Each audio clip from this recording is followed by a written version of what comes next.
이제 올라가시면 돌아가셨다는 자리가 있는데 요 자리가 바로 장 선생님이 누워 계신 자리예요. 이 논두렁에 들것에 들려서 논두렁에 누워 계시는 거를 첫 번째 여기 요 뒤에 있는 군부대 위생병이 와서 철도 발견한 거예요. 신고를 받고 왔는데 여기에 논두렁에 누워 계시는 노인이 계셨다. 그래서 저희는 여기 누워 계신 거로 알고 있는데 후에 그 증인하면서 여러 가지 그 가짜 김용환이 목격자라는 것이 나와서 하는 것이 제가 처음 달려와서 뵌 이제부터 한 30분 올라가면 그 벼랑 밑에 거기에 누워 계셨다. 그러니까 여기하고 거기 한 3, 40분 차이 나는데 거기는 산 밑에서 떨어질 수 있어서 예를 들어서 추락사할 수 있는 위장할 수 있는 장소고 여기는 그런 장소가 안 돼요. 그래서 그 당시 재작년에 또 증인이 나왔다가 지금 아직은 때가 아니라 불선 돌아선 사람이 있는데 이 동네 사람입니다. 이때 까만 양복을 입은 세 사람이 장 선생님을 쫓아갔다. 그러니까 여기서 사건을 벌리고 여기는 이런 게 아무것도 없었으니까 여기서 해놓고 옮겨다가 추락사한 거로 이렇게 했다. 그래서 이 장소가 바로 여기 어디가 그 위생병이 봤던 첫 번째 장소입니다. 그러니까 여기서 이미 그 장 선생님 시해를 하고 그 추락사로 위장해서 옮겨놨다. 그렇게 우리가 알고 있죠. 포천 약사봉에서 골백이 산악회 장준하 선생 추모 행사를 거행하겠습니다. 노태구 교수님을 모시고 추모사를 듣도록 하겠습니다. 제가 20년 전에 경기도 광명시 광명 아파트에 살았는데 그때 그 단재 신채호 선생님의 그 아들 되는 신수범 씨를 만났어요. 이분이 그때 그 생계를 어떻게 영위해 가나 보니까 아파트 단지 수위를 하시더라고요. 수위. 민족의 이 지도자들이 그 후손들이 제대로 배우지 못하고 또 그 군의주의 독재 정권이 계속되는 것을 두고 계속해서 그 탄압을 받는 생각을 하고 있거든요. 오늘 우리 민족사관이 제대로 섰더라면 우리 장준하 선생님이 대통령이 안 됐겠습니까? 독재자의 딸이 후계자가 되는 이 상황이 바뀌어서 저는 우리 장호건 이사장님이 지금 후계자가 되실 수 있는 그런 역사였다고 생각합니다. 올바른 우리가 민족사관이 정립되었다면 지금 장 선생님이 못난 조상이 되지 않으려고 이렇게 하셨는데 돌베개로 하는 그 저서에서 그럼 이 시대에 생존했더라면 무슨 일을 하셨겠는가? 저는 역시 우리 일제시대는 민족의 독립운동이었을 것이고 20세기 전반기 후반부는 역시 민족의 나는 통일운동이다. 통일운동에 매진하셨을 것이다. 이렇게 생각합니다. 그러나 우리 장 선생님은 그야말로 민족의 평화 통일이겠지요. 그런데 통일을 두고 지금 우리 작금의 지금 논리는 곧 통일이 될 것 같이 이야기합니다. 저는 통일이 쉽지 않다고 생각합니다. 2주 전에 중국 무한의 총영사를 지금 현직에 있는 분이 어느 학술대 모임에서 자기는 통일이 쉽게 안 된다. 어떤 사람은 2016 통일포럼까지 만들어서 올해 내지 내년에 통일된다는 거예요. 통일이 대방이 다 그런 흡수통일, 광공통일 시각에서 나오는 소리인데 이 네오콘들의 이야기인데 이분은 자기는 지지하지 않는다고. 왜 그런가? 세 가지를 들었습니다. 조금 장황할지 모르겠지만 중국이 우리는 이제 중국하고 지금 이제 가까워진다고 이야기를 하면서 흡수통일 이야기하지만 쉽게 한반도에 개입했다가 역사적으로 세 번 다 중국이 망했다는 거예요. 그 첫 번째가 임진왜란 때 개입을 했다가 명이 망했고 청일전쟁 때 청이 망했고 세 번째가 6.25 때 중국이 한국 전쟁에 한반도에 개입해가지고 대만을 잃었다는 겁니다. 덕본 게 없다는 겁니다. 이런 내용을 중국의 이제 지도부는 알고 있고, 한편 이것은 오늘 북한 체제가 너무나 잘 알고 있습니다.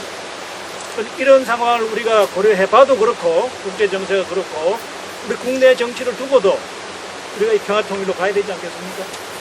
독일이 쉽게 통일이 되었다고 하지만은 그 이면에는 우리 사회민주당을 중심으로 동방 정책이 수십 년 계속됐기 때문에 그 통일이 이루어진 거라.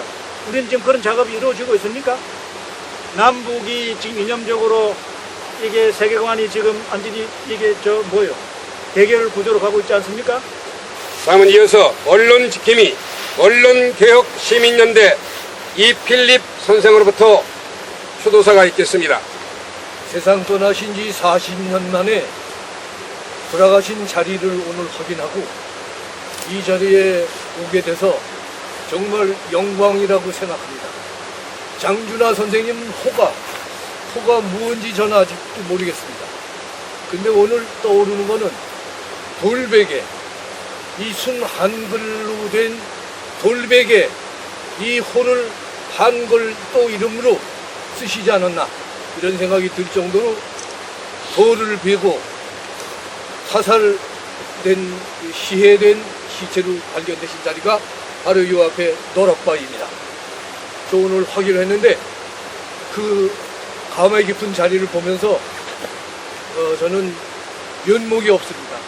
40년 만에 돌아가신 현장에 찾아와서 인제서 얘기를 하게 된다는, 이거는 참 섭섭하고 억울할 정도로 감회가 깊습니다. 민천학령 계승사업회 이현배 선생님으로부터 추모사가 있겠습니다. 장준하 선생님 오늘 또 참전을 당하신 자리에 와서 보니까 참 여러 가지 느껴지는 바가 참으로 많습니다.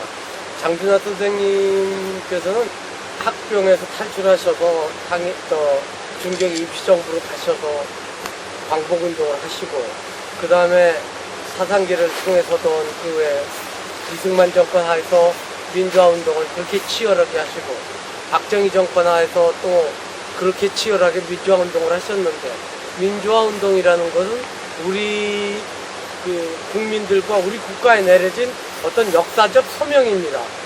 하느님이 주신 소명을 그대로 집행한다는 게 얼마나 어렵습니까?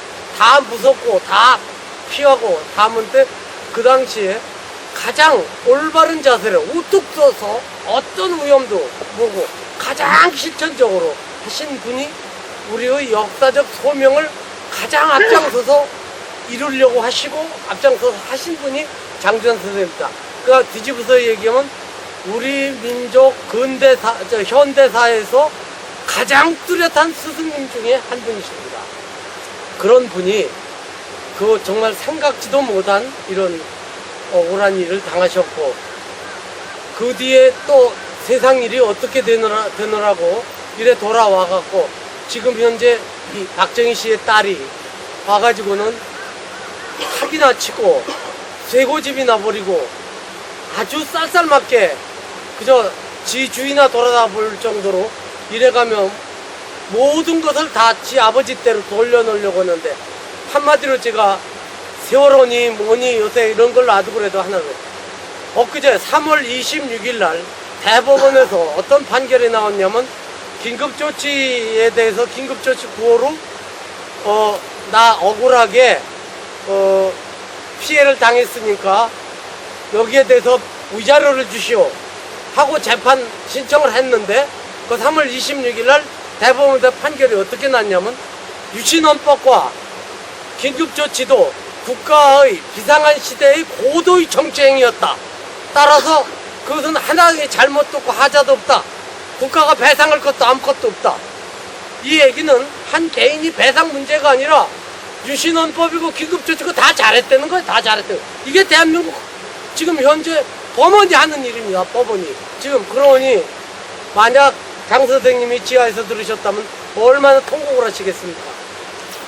제가 생각하기에 어느 때든지 장 선생님 계실 때 장 선생님, 또 우리 때는 우리 때대로 또 우리한테 주는 역사적 소명이 있습니다. 장 선생님 때의 소명이 아직도 끝나지 않은 것도 있고 새로운 문제점들도 있어요.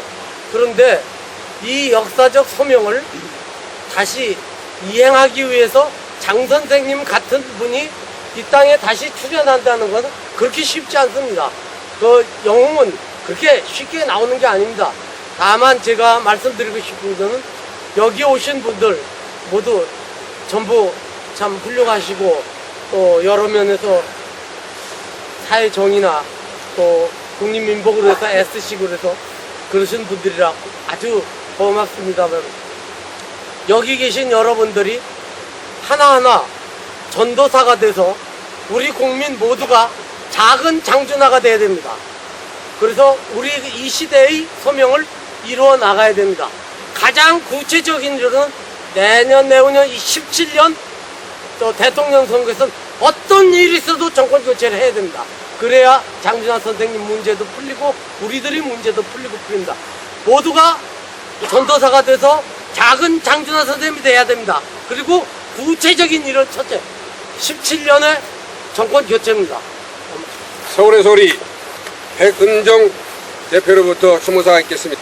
제가 감히 이 자리에서 추모사를 할 수 있는 자격이 있는지 그것부터 생각하게 됩니다. 아까도 말씀드렸지만 이렇게 휴일에 여기까지 오시는 분들은 정말 이분들이 앞서 말씀드린 그런 위기에 대한민국을 구할 수 있는 기둥들이라고 저는 굳게 믿습니다. 이분 한 분 한 분들이 얼마나 중요하신 분들인지 재차 강조 말씀드리면서 지금 장준하 선생님 그 암살 부분에서 작년 재작년부터 이제 서명을 받으면서 괴뢰장도 다시 했었고 어떤 그런 국민들의 공감대 형성이 뒤 가다가 이제 서명을 끝내고 어떤 법 개정으로 들어가면서 박정희 딸 박근혜가 이 장준하 선생 진상을 가려줄 법을 만들어 주겠냐 이겁니다. 연목구호라는 거지. 우리가 되지도 않을 걸 추구한다는 건 정말 어리석음이고 이거는 제 생각에는 국민 한 사람 한 사람 특히 초등학생부터 학생들한테 장준하 선생님이 이렇게 억울하게 돌아가셨다. 이걸 알리는 작업이 먼저고 그게 공감대 형성을 위해서 많은 국민들이 장준하 선생님의 억울한 죽음을 알게 됐을 때 자동적으로 이 법 개정이 되고 진실은 가려진다는 겁니다. 작년 추모식에 정의와 국회의장이 그래도 장준하 선생님의 어떤 암살에 대해서는 확실하게 말씀하신 분입니다. 지난번에 두개골에 그 타격을 받은 자리를 보고 즉석에서 타살이라고 하는 사람이에요. 그분이 이 뇌 수술을 제일 많이 했다고 자부하는 의사입니다. 뇌 전문 의사인데 그분이 지난번 추모식에 와서 내년까지는 진실을 가리겠다는데 그러나 그 사람이 할 수 없는 거고 우리가 오늘 여기 오신 분들이 한 분 한 분들이 다시 이 진실 규명에 그 어떤 국민들에 알려서 나서는 그런 그 각오를 가지는 결의를 하는 자리가 비치면 저는 감사하더라 이런 생각을 드리면서 다시 한번 여러분들 존경한다는 말씀 올립니다. 감사합니다. 추모식이나 추도식이나 재래식은 예사가 아닙니다. 돌아가신 그분의 업적과 더불어 좋은 유지를 살아있는 사람들이 나누면서 더 좋은 미래를 향한 오늘인 것입니다. 그래서 오늘 추도나 추모는 슬픈 과거만 매달릴 것이 아닙니다. 선생님의 유지와 이훈을 우리는 받들어 앞으로 미래를 창조하는 것이 오늘의 할 일이라고 생각합니다. 오늘 장준하 선생의 추모를 함께 해주신 선배님과 여러 동지 여러분께 감사의 인사 말씀이 있겠습니다. 장호건 아드님을 모시겠습니다.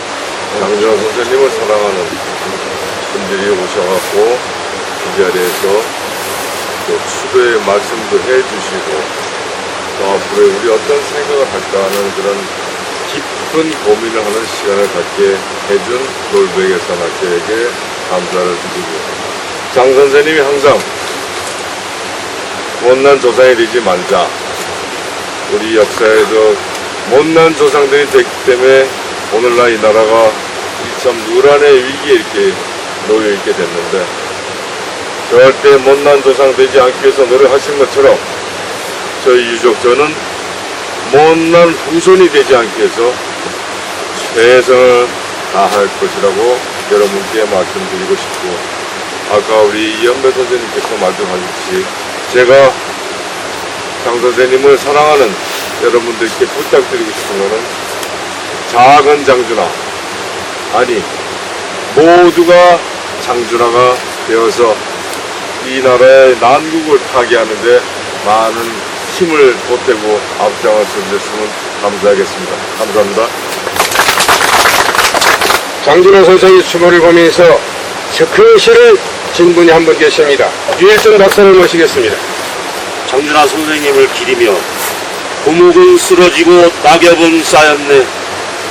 비탈길 돌아 아슬아슬 싱금 조아리네. 높띄운 기계 푸르른 맑은 정신. 일평생 고개 타고 살 떨리듯 걸어온 길. 우렁차다 그 목소리 계곡 속의 물줄기. 인적 드문 낙엽길에 태어나고 산화되어 이강산의 메아리 되었네. 저는 북한 나나인 레오 대표 김사김이고요. 올해 초에 장준하 40주기 서쪽 하늘에 별이 뜬다라는 내용의 공연을 올렸습니다. 얼떨결에 선생님 추모 공연에 캐스팅된 젊은 배우들이 도대체 장준하란 사람이 누군가, 이 사람 장준하야 정준하야부터 헷갈리는 그런 재밌는 것들을 시작해서 본인의 고민을 과연 같은 나이의 또래의 그 청년이었던 장준하에 대해서 내가 그 청년이었다면 내가 과연 그 선택을 할 수 있었을까? 과연 내가 지금 이 시대의 청년으로서 고민해야 할 것은 무엇인가? 나의 선택은 과연 무엇인가에 대해서 함께 생각해보는 공연이었습니다. 네.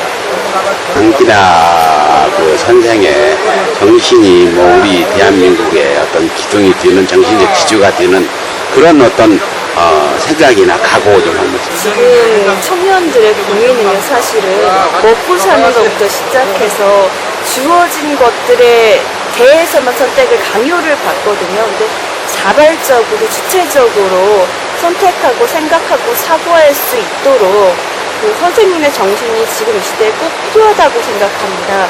그래서 선생님에 대한 기술을 꼭 이루어줘야 된다고 생각을 하고요. 그리고 과거를 떠나서는 현재를 살 수 없다고 생각하기 때문에 더군다나 진실규명을 꼭 밝혀줘야 된다고 생각합니다. 서울 대림고등학교 6학년 김혜주. 어떤 분이셨을까요, 장준하 선생님? 일제 강점기니까 운동을 하시고 계속 요리하셨고요. 박정희가 대통령을 되려고 할 때 박정희를 대통령을 뽑으셨고요. 그리고 여기서 들으신 장준하 선생님이 누구한테 안주당하셨는지 꼭 알고 싶어요. 학교 가가지고 친구들한테 뭐라고 얘기하고 싶어요? 나 선생님이 어떻게 돌아가셨는지 그거 알아내라고 하고 싶어요. 여기 오기 전에 혹시 장준하 선생님 이름 한 번이라 들어본 일 있어요? 한 번도 못 들어봤어요. 그럼 초등학교 교과 과목에는 장준하 선생님에 대해서는 한 번도 가르친 일이 없나요? 네. 더 크면 장준하 선생님에 대해서 배울 거예요.